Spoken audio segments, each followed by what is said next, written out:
ہم اب تک کی شروعات مشرق وسطی کی تازہ ترین صورتحال کے ساتھ کریں گے۔ ایران امریکہ جنگ بندی کا آج تیسرا دن تھا، لیکن جنگ بندی کے باوجود آج بھی اسرائیل کی جارحیت برقرار رہی۔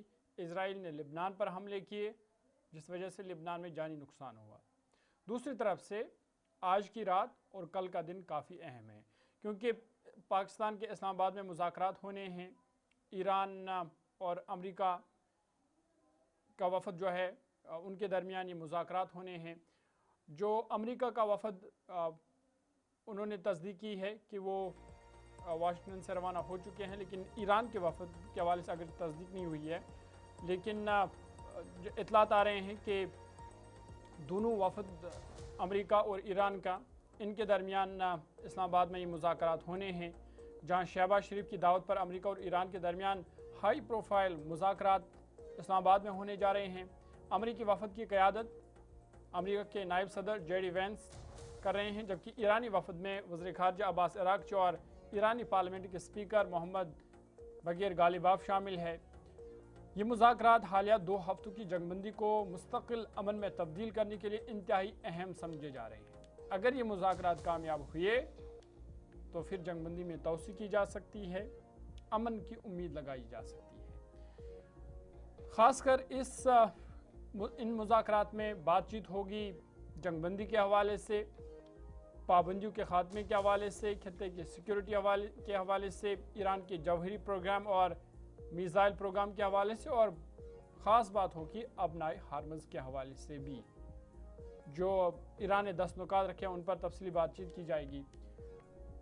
اس مذاکرات یا اس اہم سفارتی دورے کے پیش نظر اسلام آباد میں سیکیورٹی کے سخت انتظامات کیے گئے ہیں۔ ریڈ زون کو سیل کر دیا گیا ہے، جبکہ شہریوں کو غیر ضروری سفر سے گریز کی ہدایت دی گئی ہے۔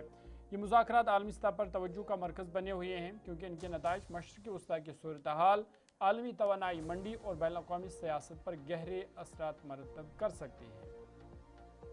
اسلام آباد میں امریکہ اور ایران کے درمیان اہم مذاکرات کے پیش نظر شہر بھر میں سیکیورٹی انتہائی سخت کر دی گئی ہے۔ پولیس نے فوجی دستوں اور انٹیلیجنس اداروں کی اضافی نفریات تعینات کر دی گئی ہے۔ خاص طور پر ڈپلومیٹک انکلیو، اہم سرکاری عمارتوں اور ان ہوٹلوں کے اطراف سیکیورٹی بڑھا دی گئی ہے جہاں غیر ملکی وفود کے قیام کا امکان ہے، جبکہ شہر کے مختلف مقامات پر چیک پوائنٹس قائم کر کے حساس علاقوں میں نقل و حرکت پر کڑی نظر رکھی جا رہی ہے۔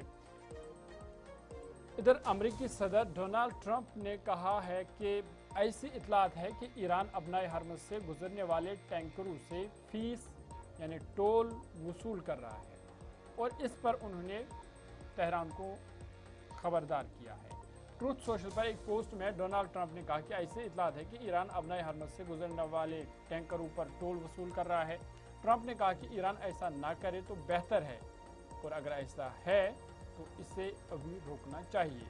حالانکہ جو 10 نکات ایجنڈا ہے جن پر مذاکرات ہونے ہیں، ایران نے اس میں یہ بھی رکھا ہے کہ ابنائے ہرمز سے گزرنے والے ہر جہاز پر وہ ٹیکس وصول کرے گا، جرمانہ عائد کرے گا، فیس وصول کرے گا، اور وہ جو رقم ہے وہ پھر تعمیر نو پر خرچ ہوگی۔ ایران میں جو تباہی ہوئی، امریکہ اور اسرائیل نے جو تباہی کی، اس کی تعمیر نو کے لیے وہ رقم خرچ ہوگی۔ لیکن امریکی صدر نے اس پر تنقید کی ہے، اور ٹرمپ نے ایران پر تیل کے ٹینکروں کو ابنائے ہرمز سے گزرنے کی اجازت دینے میں ناقص کام کرنے کا الزام لگایا اور تہران کو عارضی جنگ بندی کے معاہدے کی یاد دلائی۔